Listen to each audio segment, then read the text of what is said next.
Olá, boa tarde e bem-vindos ao programa Nossa Fé, Nossa Vida, transmitido todos os domingos às 7 horas da tarde por intermédio do canal 49 na Diocese de Fresno e é repetido às 6h30 da manhã, às terças-feiras.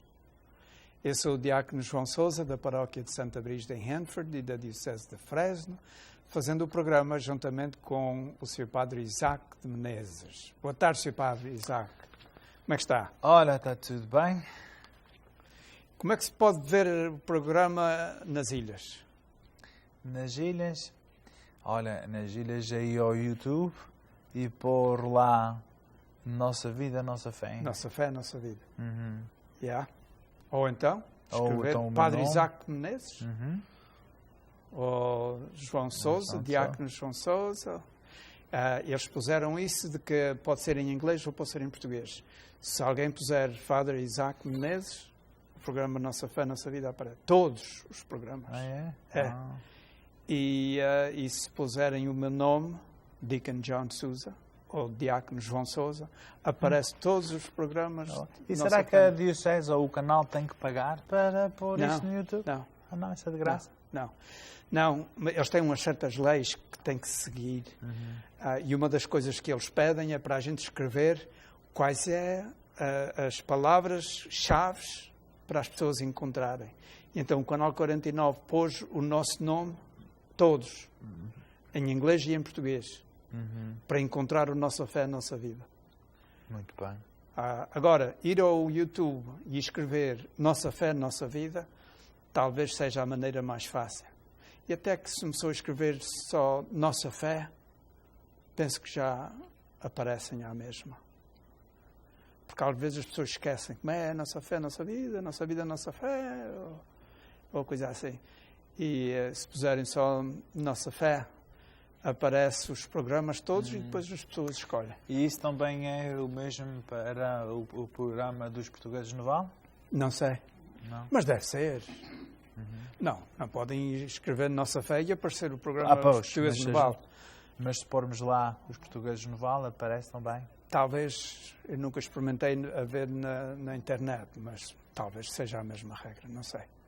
Mas sei que quando o senhor for às ilhas, agora este verão que vem, estamos em setembro, 16 de setembro, hoje é a festa do México, não é? A independência do México.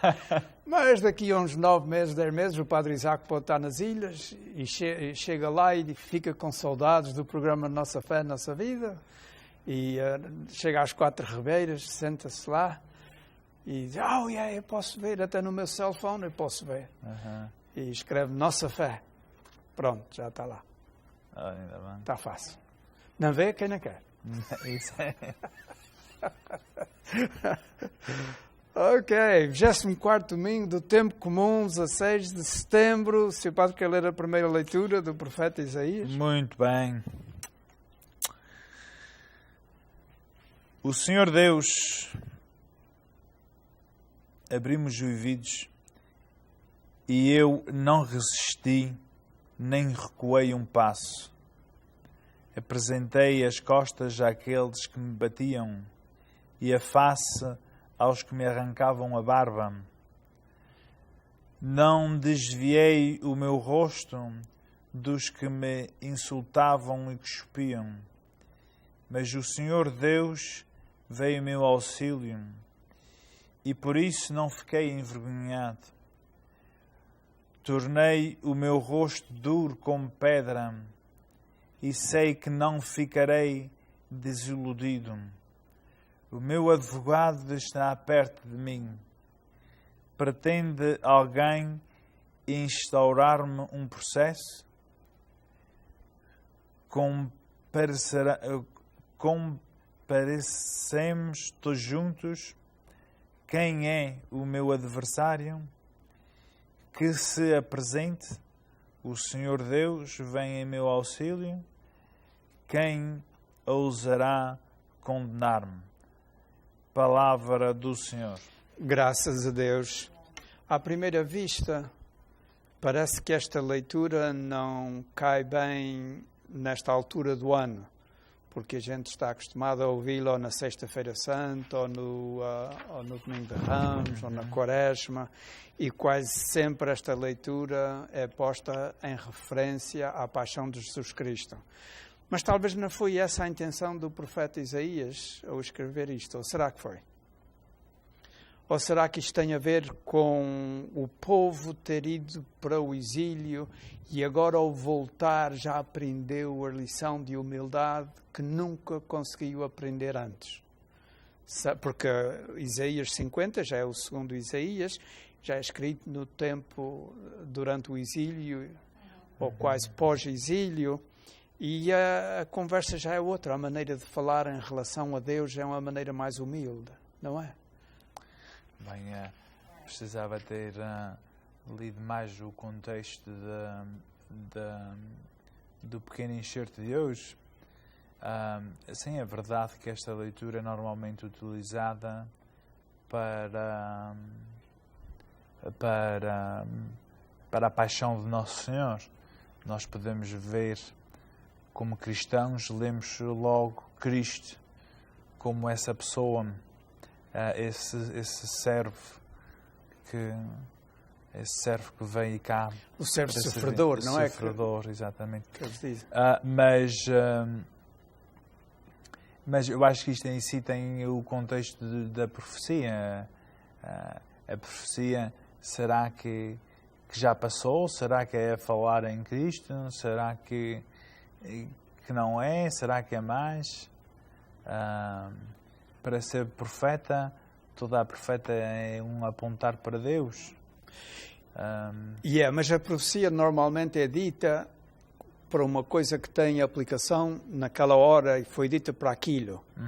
E a gente depois, séculos depois, olhando para trás, é que a gente vê, não, o dedo de Deus estava nisto também a indicar aquilo, que se lê no futuro. Não haja dúvidas que isto se aplica por em cheio à paixão de Cristo, mas eu penso que também se aplica à situação em que o povo judeu viveu no desterro, no exílio, em que o Senhor Deus abriu os ouvidos e não resistiam paz. Eles agora abriram os ouvidos, mas foi preciso Deus mandá-los para o exílio, porque antes, quando eles tinham a sua terra e tinham os seus reis, os reis não ligavam a Deus na sua maioria, e alguns adoravam deuses falsos, o Baal, mesmo no palácio, tinham mulheres de outras religiões e essas coisas todas, e não havia maneira. Até se diz que Deus se queixava de que tinha sido capaz de tirar o seu povo do Egito, mas que nunca foi capaz de tirar o Egito do seu povo. As pessoas vieram com aqueles costumes do Egito de adorar outros deuses, e quando chegaram à Terra Prometida, voltaram a essa maneira de viver e deixaram o seu Deus. E Deus é fiel. Deus fez uma aliança com eles e foi sempre fiel a essa aliança. Mas eles não foram. E às tantas Deus diz, bem, vocês já estão exilados de mim, então que vão para um exílio mesmo, também longe da terra, já que estão longe de mim. E agora lá eles compreenderam porque é que tinham ido parar ao exílio da Babilónia. E lá, com saudades de Sião, lembravam-se dos cânticos, das cantigas, lembraram-se das atividades no templo. E, que saudades! Mas o templo já tinha sido destruído. E agora o profeta está dizendo, o Senhor Deus abriu-me os ouvidos. Eu agora já ouço. Até aqui eu não virava as costas a nada. Fazia o que queria e só virava as costas a Deus. Mas agora não, é o contrário. Eu viro as costas aos outros. A Deus não. O Senhor Deus veio em meu auxílio e por isso não fiquei envergonhado. Eu estava no desterro, estava no exílio, mas eu noto que afinal Deus também está aqui com a gente. Que Deus não se esqueceu da gente. Tanto é que nesta altura eles talvez já tinham recebido a ordem de poderem regressar à sua terra os que quisessem. E então isto torna-se quase como um cântico. O Senhor Deus vem em meu auxílio. Quem ousará condenar-me? Já é uma situação de esperança. Mas foi preciso passar dificuldades. Isto também acontece connosco. A gente diz lá nas ilhas, a gente só se lembra de Santa Bárbara é quando faz trovões. A gente, quando é que se lembra mais de Deus? É quando nos cai uma coisa pesada em cima, ou um filho que tem uma doença, ou um acidente, ou a gente perdeu o trabalho, ou temos uma doença que pode ser fatal, e a gente aferra-se a Deus de unhas e dentes. E Deus podia dizer, e onde é que estavas quando as coisas corriam bem? Não te lembravas de mim? A gente deve se lembrar de Deus a toda a hora. E não esperar só quando as coisas vão mal. Mas os acontecimentos negativos normalmente podem ter e têm um grande efeito positivo em nós. Que a gente aferra-se mais a Deus, a gente reconhece a nossa pequenez, a gente sabe que por si não pode nada, a qualquer hora podemos nos ir embora deste mundo, etc. Eu vejo aqui uma atitude humilde da parte deste servo sofredor, que sofreu tanto e aprendeu a lição. Jesus Cristo também é o servo sofredor, mas não aprendeu só pelo sofrimento, embora São Paulo, os hebreus dizem, ele aprendeu pelo seu sofrimento o que é obedecer. Mas na prática eu penso que ele era Deus e já sabia essas coisas. Podemos ver isso assim? Pode. Também um outro detalhe importante é que o povo que foi para o exílio, para a Babilónia, está bem claro na Bíblia que diz que eram aquela camada que era líder. Hoje não levaram todos, deixaram ficar atrás dos pobres, diz claramente, ficou atrás dos pobres e levaram aqueles que eram membros da família real, os sacerdotes. Mas isso foi na primeira, no ano 597, mas em 587, quando foi o grande ataque e a destruição do templo, poucos ficaram atrás, foi muitos poucos. Não, mas a primeira foi a do norte de Israel. Não, essa foi em 722, mas essa desapareceu por completo, porque o rei da Assíria trouxe povos de outras nações para encher a parte do norte, a Samaria e a Galileia. E daí é que veio os samaritanos, que era aquela mistura com os povos estrangeiros. E depois o sul, houve 3 invasões. Uma foi em 601, a outra foi em 597 e a outra foi em 587. Essa de 87 é que levou tudo. A 597 levou profetas, como por exemplo o Ezequiel, o profeta Ezequiel, etc. Mas a de 587 eles deixaram poucos atrás. Já não contavam. Depois da segunda ainda ficou um grupo grande, mas depois da segunda ficou pouca gente.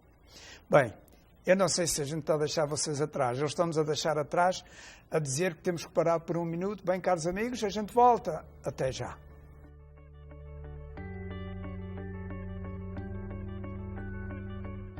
Join KNXT and Holy Spirit Church every Sunday morning at 10 a.m. for a live Mass, the only live Catholic Mass direct from Holy Spirit Church on KNXT, channel 49, 35, and 38 Bakersfield, and streaming live on knxt.tv.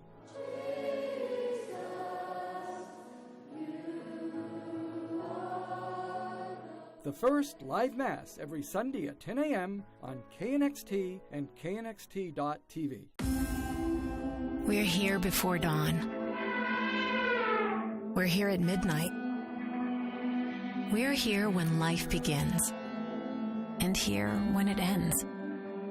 We spend hours training, bonding, and earning their trust. We are their voices, their allies, and their advocates, now and in the future. This is not just our job. It's our passion. We are Fresno Chaffee Zoo.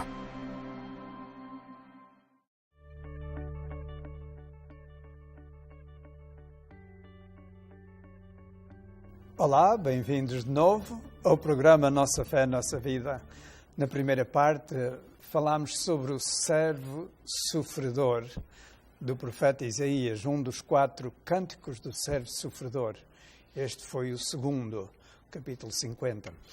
Padre Isaac, antes de irmos à leitura do Evangelho da Missa de hoje, quer acrescentar alguma coisa à primeira leitura ou estamos a modos de... Não, acho que o senhor disse muitos detalhes bonitos e bons, que muitos deles já me tinham escapado, e ainda bem que trouxe isto cá.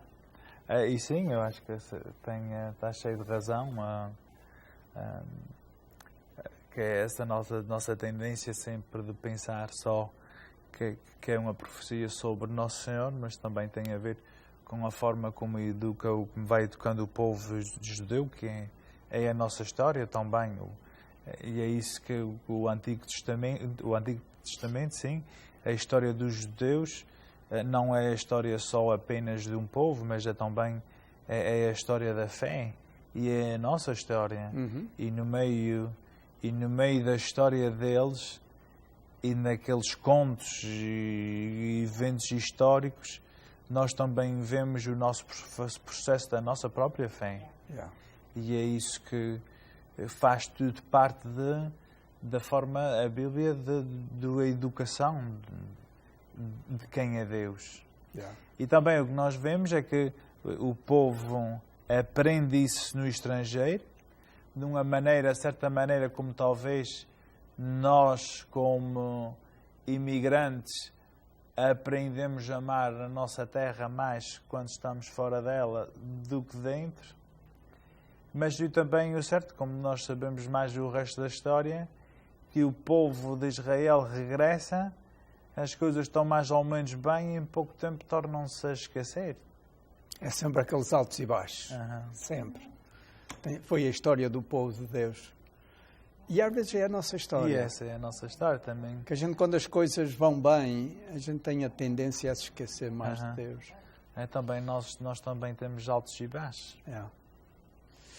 Ok, muito bem. Vamos ao Evangelho. Ao Evangelho. Evangelho de Nosso Senhor Jesus Cristo segundo São Marcos. Naquele tempo, Jesus partiu com os seus discípulos para as povoações de Cesareia de Filipe. No caminho, fez-lhes esta pergunta: quem dizem os homens que eu sou? Eles responderam: uns dizem João Batista, outros Elias e outros um dos profetas. Jesus então perguntou-lhes: e vós, quem dizeis que eu sou? Pedro tomou a palavra e respondeu: tu és o Messias. Ordenou-lhes então severamente que não falassem dele a ninguém. Depois começou a ensinar-lhes que o Filho do Homem tinha de sofrer muito, de ser rejeitado pelos anciãos, pelos sumos sacerdotes e pelos escribas, de ser morto e ressuscitar 3 dias depois. E Jesus dizia-lhes claramente estas coisas. Então, Pedro tomou-o à parte e começou a contestá-lo. Mas Jesus, voltando-se e olhando para os discípulos, repreendeu Pedro, dizendo: vai-te, Satanás, porque não compreendes as coisas de Deus, mas só as dos homens. E chamando a multidão com os seus discípulos, disse-lhes: se alguém quer seguir-me, renuncie a si mesmo, toma a sua cruz e siga-me. Na verdade, quem quiser salvar a sua vida, perdê-la-á. Mas quem perder a vida por causa de mim e do Evangelho, salvá-la-á. Palavra da salvação. Glória a vós, Senhor. Então, o que é que vem aqui?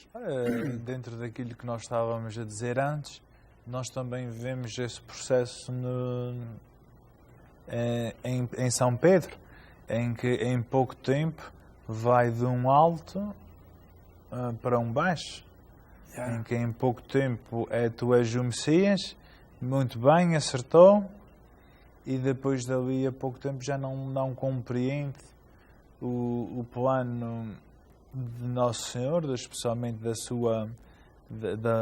morte, de ter que morrer, da dor, do sofrimento, e Nosso Senhor o chama de Satanás. Obviamente que ele não é Satanás, Isso é mais uma repreensão, talvez Mas está-se a portar como Satanás. O que é que Satanás faz? Procura-nos tirar dos planos de Deus. Desviados. A gente se vai assim em direção a Deus, o Satanás anda a ver se nos leva para o outro lado. E era isso que Pedro estava a fazer. Não é? O Messias tinha aquela parte, vamos dizer, gloriosa ou positiva e tudo mais, e o Pedro acertou, tu és o Messias. Mas, para ser o Messias, isso vem também com um grande sofrimento. E como Pedro acertou numa parte, Jesus estava a explicar-lhe a outra.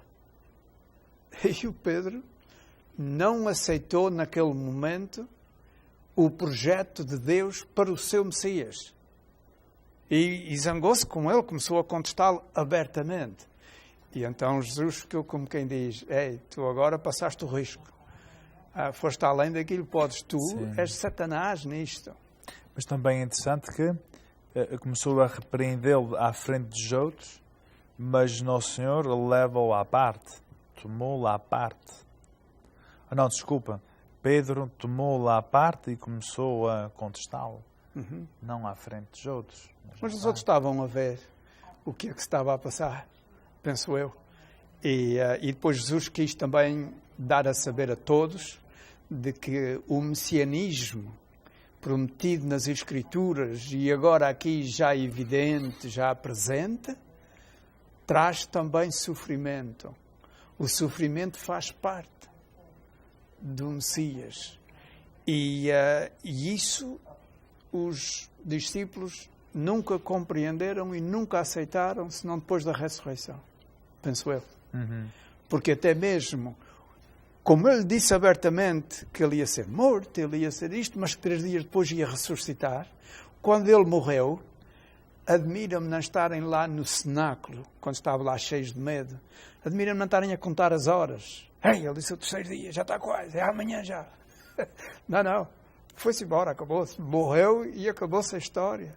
Até 2 foram-se embora para casa, para Emaús, acabou-se esta paródia toda que passou aqui conosco.